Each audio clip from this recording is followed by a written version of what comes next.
What up, what up, what up? It's your man, Stephen Bardo, coming at you with another Bardo's Breakdown. College Basketball Mondays. Hope everybody's doing well. Dr. Sydney. Wow, that's a long one. I can't. Oh, that's my man, Coach Stu. What's up, Stu?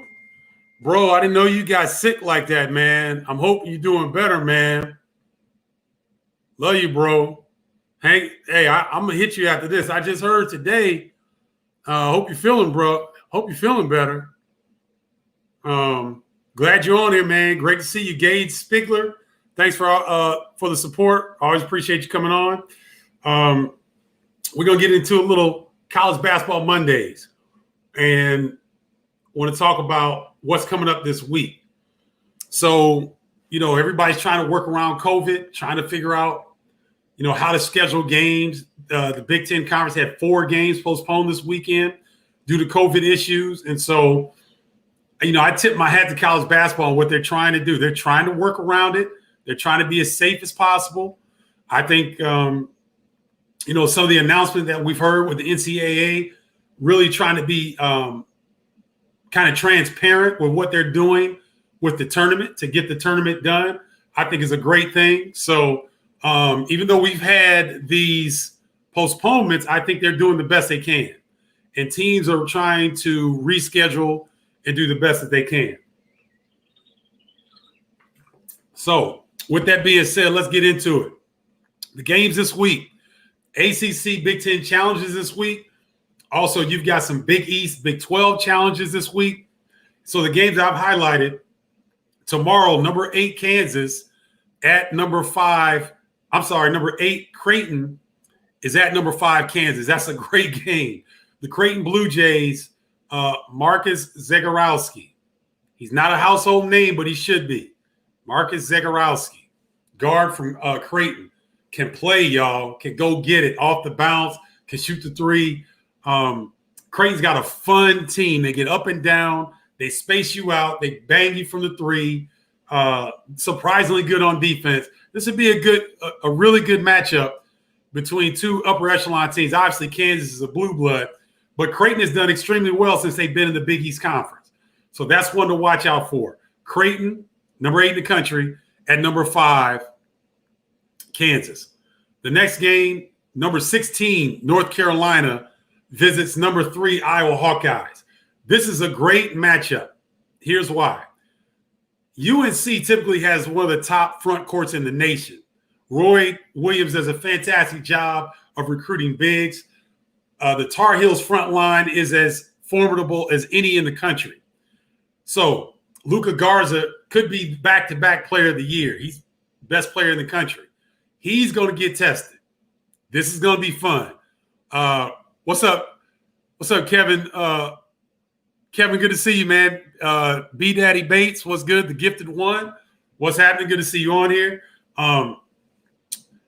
Luka Garza is going to get tested, ladies and gentlemen, against that front line of North Carolina. This is a great game to tune into. A lot of people don't. I think North Carolina might be preseason 3rd or 4th behind Florida State, Duke, and Virginia in the ACC, but they still formidable front line. Always one of the toughest in the country. I think this is one you want to watch, and we'll see how Luka Garza stands up to this challenge because this is going to be a good one. That is part of the ACC Big Ten Challenge. The second game tomorrow night that I think is noteworthy is number 6 Illinois visits number 10 Duke. Now, I just put out the Flying Illini report, which kind of details that particular game. Check for I know I posted it to YouTube, LinkedIn, Facebook. It will be on Twitter up here in a little bit. So go check that out. So I won't necessarily get into the specifics of that particular game, but that is definitely one you want to watch. Just know that Ayo Dosunmu is probably not going to have 2 poor performances in a row. He was 6 of 18 versus Baylor. Didn't look that good. Looked like Baylor really did a good job of kind of frustrating him. I don't think that's going to happen twice. So look for Ayo Dosunmu and Kofi Cockburn, who struggled with foul trouble against Baylor. Look for those 2 guys to bust out and have big games there. The real Noah, what's up? Max Jr., good to see you. How's it going? So those are the games tomorrow to watch out for. The following day, number 4, Michigan State versus number 18, Virginia. Aside from two great programs locking heads, ladies and gentlemen, this is a matchup between Joey Hauser, who's at Michigan State transfer, and Sam Hauser, his brother, who's an impact transfer at Virginia. Isn't that interesting how they put those two schools together? So Joey Hauser and Sam Hauser will be going against each other maybe for the first time ever, because I know they played in high school together. They were at Marquette together. This is really their first time being apart as players. Joey Hauser is having an outstanding year for Michigan State, and Sam Hauser is having an outstanding year for Virginia. They're both the best players on their respective ball clubs. I know some people say Rocket Watts at Michigan State, whatever. The best player on Michigan State is Joey Hauser, and the best player on Virginia is Sam Hauser. So this is going to be a fascinating matchup between Michigan State and Virginia in the ACC Big Ten Challenge. All right, that's Wednesday night. And then Saturday night, number 6 Illinois visits Missouri. Now, you might think, well, why is this such a big matchup? Anybody that knows the Fighting Illini program knows that the border war, bragging rights game versus Missouri is always a great game. I don't care what the rankings are. I don't care what the records are.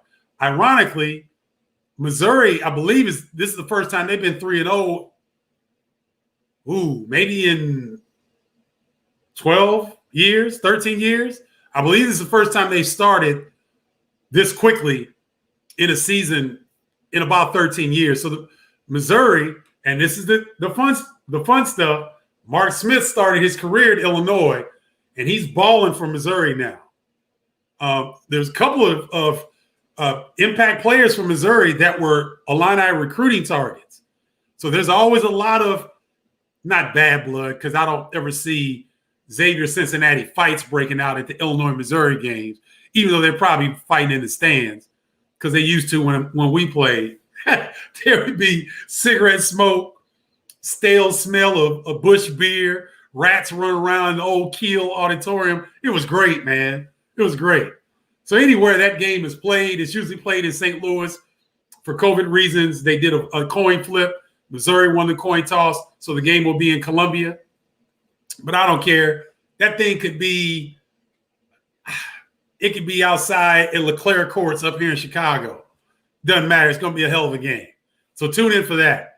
Those are the matchups this week that I want you guys to consider. Let me get to my comments here because it's lighting up. What's up, Donovan Lane? Good morning, good evening from Singapore. Original Tribe member. If y'all want to join the tribe, text me at 312-847-2739. That's a real original tribe member. Good to see you, Donovan. Thanks for always support, man. Appreciate you, brother. Thank you. Some of the Facebook users, I can't see your name, but thank you. Pride of Carbondale, I'll take that seriously. Thank you. Love that photo behind you, mid-left. Kenny Kim, what's up? Kenny Kim is a proud Illini. So anytime Illini see orange or blue, that's where their eyes go. And he's talking about the legend right here, Lou Henson, in the background. Hold on, Kenny. I got my brother in here, my Flying Illini brother in here as well. So we got a few Illini picks up here. But what's up, Kenny? Good to see you, brother. Always appreciate your support. Carol Paul Paquette, tribe member. What's up, Carol? Last night I thought the Penn State guy was fouled going in for a layup, and unfortunately, Sam Sessoms missed the layup. Sorry, I had to get this in. No, it's good. Carol, thank you, Carol, tribe member. Carol's referring to the game I called last night, Seton Hall and Penn State. Overtime victory for Seton Hall. I believe it was 97-92. It was a hell of a game. Penn State was up 19 in the first half. Looked like everything was going their way. Seton Hall looked like they didn't want to be there. And then about 5 minutes in the first half, Seton Hall started to press. They picked up their pressure. They got their energy level up. And then Sandro Mamukelishvili. If you haven't seen him, ladies and gentlemen, he's one of the best players in the country. He had a career high 30 points last night. He's a 6'10" left-handed four that can do a little bit of everything. Puts it on the deck, can pass, can shoot from three, can score off the bounce, can post up. He's tough. That Seton Hall team last year, in my opinion, was a Final Four candidate with Miles Powell. He's moved on to the NBA, as has Romero Gill, who signed with the Utah Jazz. Romero Gill, I believe, was the Defensive Player of the Year last year in the Big East Conference. And Miles Powell, believe, was a player. He and Marcus Howard may have been the co-players of the year or something like that in the conference. But those two guys are gone. Seton Hall's kind of trying to find their way. They lost a last-second possession game at Louisville, first game of the season. They lost a tough one to Rhode Island. They lost to Oregon and Omaha, Nebraska. But they came back and they showed some grit. And coming back at Penn State last night, forcing overtime and then winning in overtime. Great, great game. That's what Carol's referring to. I wish both the 7-footers from Illinois and Seton Hall could add a 15-footer to their arsenal. Both have pro potential, says Donovan Lane. All right, Donovan, you talking about Obiagu? Because he's huge, 7'2", Ike Obiagu. Big dude, man. Hands aren't great, but he's so big. You just can't. He's 7'2". And you're talking about Kofi Coburn. So it would be interesting to see them if they, in fact, were able to do that. I cannot disagree with you on that. Hold on. Lost my place here. Hey, Michael Ingram. Pride, one of the finest Iowa Hawkeyes. Thanks for joining, Michael. Good to see you. Showing his Hawkeye pride. That'd be a great game. Iowa's going to hit threes to win tomorrow, says Carol Poquette. Eric Huff. What's up, broski? How you doing, partner? Nick Lappy. Nick is a proud Illini and a great sports marketing professional. Nick's a proud Illini. Thank you, Nick. Yes, sir. I'll be looking. Nick's always got great ideas. And for those of you all that have high school kids who are thinking about where to go to school, send them to Illinois. Because the network at the Fighting Illini, once you're a Fighting Illini, the only other alumni association that has larger numbers in the world than Illinois is Penn State. They have more by number. But Illinois is the second largest alumni association in the world. And we stick together. You see these Illini people on here. So if you got any question where to send your kids to school, if they're looking at Big Ten schools, likeness level, go Illinois. Trust me, you'll thank me for it later. Yeah, they'll respond, Carol, I think. Both of them will respond. Oh, Oscar Sullivan. Good question, Oliver. Oscar, rather, excuse me. Funniest Illini teammate is, probably Irvin Small. Easy E, Irviniscus Small-Leone. That's what we call him.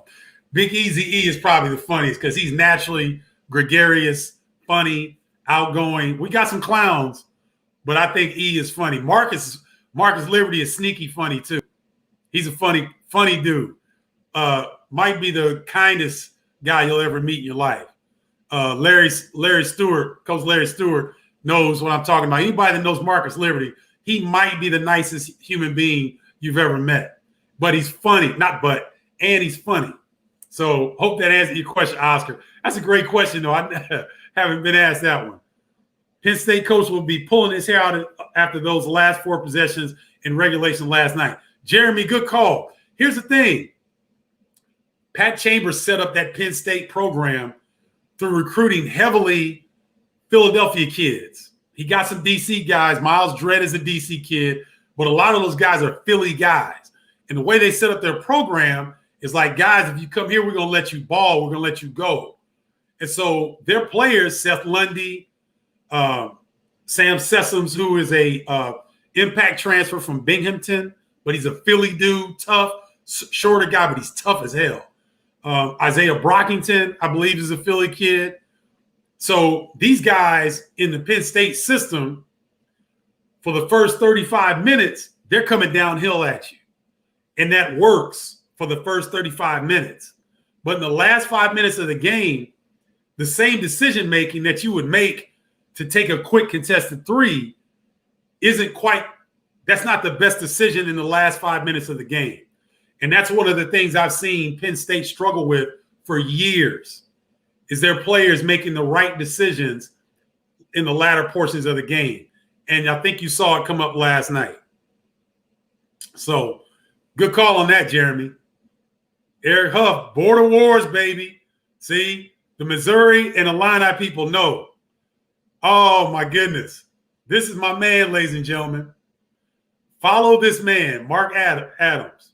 Mark, how you doing, brother? Good to see you. Mark is a friend and mentor, is a wonderful public speaker, but he's a better college basketball analyst for ESPN. Missouri is undervalued. I like the Tigers a lot. Veterans, smart guards, Tillman inside. Best Mizzou team in a long time. Now, you guys, Mark does the same thing I do. He's been doing it longer than I have. So you see right there. So you notice that I didn't say anything about who I thought was going to win that game. I'm going to say that for later on in the week. Mark, thank you for joining, bro. I appreciate you, man. And thanks for your wisdom on this, because I know people in Bardo's Breakdown love to get quality information for people who are doing it. Again, for those of y'all that are first joining, I'm Stephen Bardo. It's got my name on it. I'm the point guard, but I set the table. The tribe eats. I got very knowledgeable people in this Bardo's Breakdown group. And whenever I get friends and colleagues like Mark Adams to come in and vibe, I love it because it brings value. And I want to expose my group to what Mark is doing. So, Mark, thank you very much. Appreciate you. Mark, can you put in what games you got this week? If you don't mind, I'd like to share that with the people so they can follow. Carol, Joey's younger. Sam is older. So Sam is a senior. Joey still has 2 more years of eligibility, I think. I don't think Michigan State's going to see him for 2 more years, but he has 2 more years of eligibility. E. Wells, 678. What's good, brother? Good to see you on here. Thanks for jumping on. Sure wish I headed to the Lou to watch Illinois, Missouri. One of the best atmospheres I've been a part of. Sick of COVID. Stay safe, tribe. Drop the mic, Jeff Jarvis. You can't say it any better than that, partner. Can't say it any better than that. Jeff Jarvis, Carbondale native, grew up together. Just been to those games, those bragging rights games in St. Louis, when all the liquor's flowing. It's a late start. It's like an 8 p.m. start. So folks are lathered up. Meredith Evans, good to see you. Thanks for jumping on. Folks are lathered up. They're ready to go. It's loud. And they split it right down the middle of Kiel Auditorium. One side is gold and black. The other side is orange and blue. The cheerleaders compete. The mascots compete. And it is a great, great game. So, Jeff, you were right about that, partner. How do you like Illinois' chances tomorrow? I have Illini beating Duke. Ken Palm, the great analytics source. I think I look at Ken Palm more than any other analytics source. I think he's the best in the business. He has Duke winning. I disagree with Ken on this one. I think Illinois is going to go into Duke and win. Check out the Flying Illini report I just posted. I go into depth on that. And I'll save it so you guys can check that out. Oscar Sullivan is coming with it today. Oscar, the only people, and I'm just going to call it what it is, the only people that don't want to see DePaul and Illinois play, in my opinion, are the administration of the University of Illinois. I think DePaul would play Illinois at any point, anytime, anywhere in the state. I would like to see that. I would like to see Illinois DePaul. Think about this. Think of all the great DePaul teams that have come through that we know about. We can go to the Mark Aguirre teams, right? When they were killing it. Don't forget Illinois, Eddie Johnson's teams were vying for a Big Ten championship. So when DePaul was in their heyday, Illinois wasn't, they weren't chopped liver either. Would have been a great, great matchup, right? All right, wait a minute. I'm going to let somebody in on IG over here. Let's see. Somebody wants to come in. But I would love to see that, Oscar. What's up, Bardo? Oh, what's up, Spencer? How you doing? Spencer Morgan. Long time no see. Carbondale in the house. I hope y'all can hear him. What's going on, man? Doing good, bro. Yeah? Oh, yeah. Okay. You looking good? I'm like you. Well, first of all, I feel like the best Illinois team was when you were there when everybody was coming through. All right. You talking about the Flying Illini? Yep. But, you and I, we grew up on the Terry Cummins and everybody else. Yep. That came through. Yeah. So that's always going to be a good rival. I think so. So you take the best DePaul team and put them against the best Illini team. Who would win that game? Ooh, that'd be a tight one. You go with DePaul, Spencer. I mean. Oh, I know, man. You know we call it straight. That's right. That's right. I mean, it would be a tough one, and probably DePaul. Okay. Now, which DePaul team are you referring to? I would say probably Terry Cummins when they had. Okay. That was, to me, our era. You 3 years older. Yep. Our era was the best basketball to me ever. Because, college back in the day had everybody. It wasn't just 5 over here, 5 over there. Everybody could ball. That's real. So, it'll be tough. It'll be tight. Okay. It'll All be right. tight. Well, I appreciate you, man. I got to jump back on this platform here. But I appreciate you chiming in, Spencer. It's great to see you, brother. Love you, boy. Love you too, man. Take care of yourself. All right. Ooh, I love my Carbondale people, y'all. People I grew up with, man. They come strong. Spencer Morgan, grew up together. Those Jeff Jarvis. Carbondale in the house, baby. Love you too, Mark Adams. Here's Mark's schedule. Check him out. So Wednesday, he's on ESPN2, South Florida and Cincinnati. The following Monday on ESPN2, he's got Tulsa and Memphis. Then Tuesday, December 29th, on ESPN2, ESPNU, he's got Houston and Tulsa. So Mark Adams covers an excellent conference, ladies and gentlemen. Don't sleep on the AAC. Even though they lost UConn went back to the Big East. The American Athletic Conference, they are rough. Because Houston is one of the best teams in the country that nobody's talking about. Kelvin Sampson has a whip. I would not be surprised to see them like Elite Eight kind of level. These guys are for real. I saw Cincinnati and Xavier play. Was that Saturday? So it's a very competitive conference, and Mark Adams does a fantastic job. So I'm going to leave this up. So, and for the people on IG, I hope you heard that. Mark Adams, his ESPN2, ESPNU schedule, December 16th is South Florida versus Cincinnati. December 21st is Tulsa versus Memphis. December 29th is Houston versus Tulsa. So go check my man out, Mark Adams, ESPN college basketball analyst, and he's a great professional speaker. Does a great job. So thank you, Mark. Appreciate it, man. Carol says, nope, I love the DePaul team when they had Aguirre, Cummings, Dillard, Randolph, Grubbs. Carol, that was a heck of a team. I'm not sure if – Sharon Collins. What's good, brother? Good to see you on here. Hey, Ewell678 says, sorry, bro. Hands down DePaul, Aguirre sophomore year. I get it. And I love it.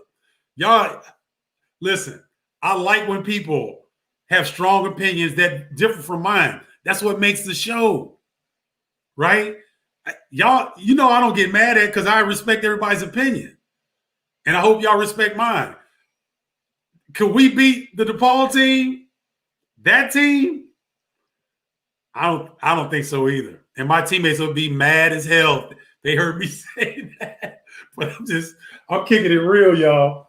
Them dudes were the truth. Teddy Grubbs, for these Chicago natives, know what I'm getting ready to say. Teddy Grubbs is that dude. He had mental health issues, but Teddy Grubbs was that dude.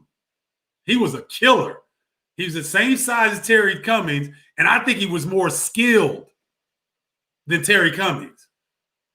Chi-Town people know what I'm talking about. Teddy Grubbs was a monster. Could he have gotten his mentals together, man, he would have had. I don't know what his work ethic was like, because Terry Cummings worked his ass off. I don't know if he had work ethic like Terry, but skill set wise, shoot, Teddy Grubbs was a monster. Y'all know, y'all know what I'm talking about. Jeremy's right. Kevin Sampson has never had any problems recruiting hoopers. No, he hasn't. And look what Mark Adams, Houston is bad, meaning B-A-double-D in a positive sense. I disagree with your friend. The Flying Illini were a special group. They could come back from 20, put about 5 seconds on the clock. I believe the Illini would have scored. Yeah, Kara, I hear you, but I'm looking at the matchups. I don't know that I could do anything with Mark Aguirre, because I probably would have had to check Mark Aguirre. Mark put that big caboose on me, bro. It might have been over. That dude he's a Hall of Fame player, and he was phenomenal in college. I don't know. I don't think we would have matched up with them particularly well. It would have been competitive, but Grubbs, Terry Cummings inside, I don't know. Kenny Bow and Lowell Hamilton, could they have flipped the matchup? Maybe. But that was a great group. So that's Oscar Sullivan started this conversation.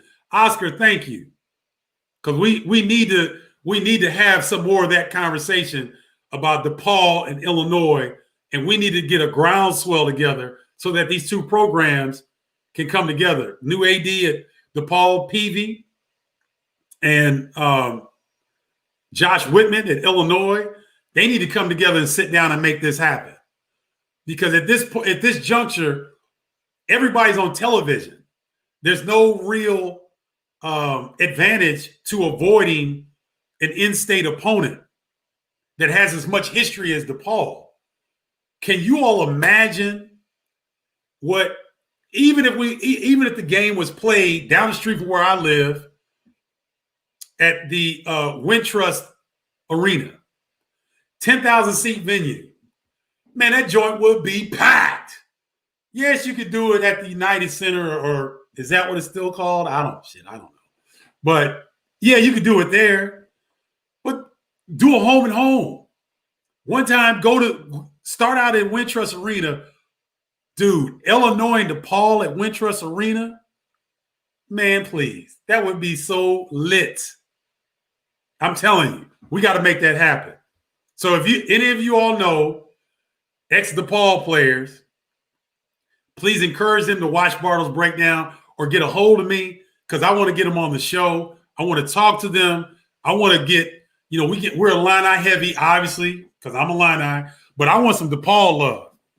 I want all college basketball love, but I really want DePaul love. I've had Stephen Howard. That's my man. I've had him on here, but I got to get David Booth.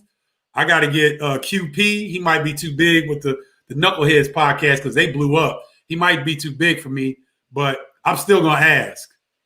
I think I can I've had Mark Aguirre on here a couple years ago. I need to bring him back. Need to get Terry Cummings. But that's Chicago. That's fabric. That's Chicago fabric basketball.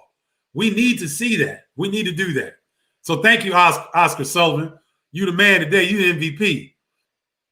Bernard Randolph was the truth also. Ooh, I forgot. See now, there it is. Bernard Randolph, Kenny Patterson. Kenny Patterson was cold. So was Bernard Randolph. These guys were nasty. Chris Martin, Mark Aguirre had the best hands in the league. Nobody want to step up to that knuckle game. I love it. Would be a great game, but the Flying Illini has size and athleticism. Tough call for me. Yeah, hey, either way it went, Donovan, it would be great because, the pride of the Illini and the pride of the Blue Demons hook up in Chicago or hook up in Champaign and do a home and home. Wouldn't that be great? I mean, Xavier, Cincinnati, Indiana, Kentucky, all those are great. But, man, Illinois, DePaul in the third largest market in the country, they need to make that happen. So let's start doing that. Let's start getting some DePaul people, and let's bring back some of these DePaul stories and these Illinois stories and get the fan base of both programs and college basketball fan base in general. Let's get them excited. Oh, man, Spencer just put up Rod Strickland. I played with Rod briefly with the San Antonio Spurs. Best finishing point guard. He was the best finishing point guard before Derrick Rose in NBA history. I didn't stumble. I didn't stutter my words. Rod Strickland was the best finishing point guard in the NBA before Derrick Rose came along. And then Derrick Rose was the best finishing point guard in NBA history. Better than Russell Westbrook, better than any other guard you can put up at the NBA level in terms of athletic finishes at the rim. Because Rod wasn't punching on cats. Derrick Rose is putting Goran Dragic in the hole and just, he's got some stuff that, he could have gotten assault charges for real. So Rod Strickland was that dude. I think Rod could probably come out. He could probably still get cats 15 and 10 right now. Because he was that dude. I need to get Rod Strickland on here. Let's see. I don't see any more comments. But let's make that happen. So I just want to give you guys a taste of what's coming up this week. Again, number 8, Creighton at number 5, Kansas. Number 16, North Carolina at number 3, Iowa. And number 6, Illinois at number 10, Duke. That's tomorrow to kick off the ACC Big Ten Challenge. The following day, number 4, Michigan State is at number 18, Virginia. The significance of that is Joey Hauser, younger brother, plays for Michigan State. Older brother, Sam Hauser, plays for Virginia. Going to be a great matchup. They'll probably match up, against each other quite a bit. Extremely talented. Both of them are pros. Great matchup. On Thursday, number 24, San Diego State is at number 23, Arizona State. Watch the guard from Arizona State. And San Diego State is always a great defensive ball club. That'll be a nice matchup. Saturday's matchup, number 6, Illinois at Missouri. You heard Mark Adams, who covers college basketball as well. You heard somebody else brought up the fact that Missouri is doing very well this season. That's going to be a hell of a game. And then I threw one on Sunday that is a national game. Number 13, Texas at number 2, Baylor. That's going to be an outstanding game. Texas had a tough loss against Villanova at home, but their Shaka Smart has got an improved ball club with some size.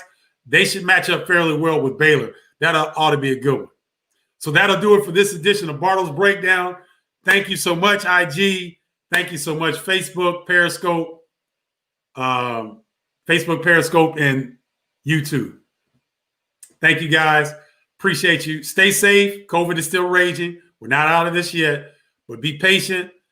Kiss and hug your loved ones. Love you all. Peace.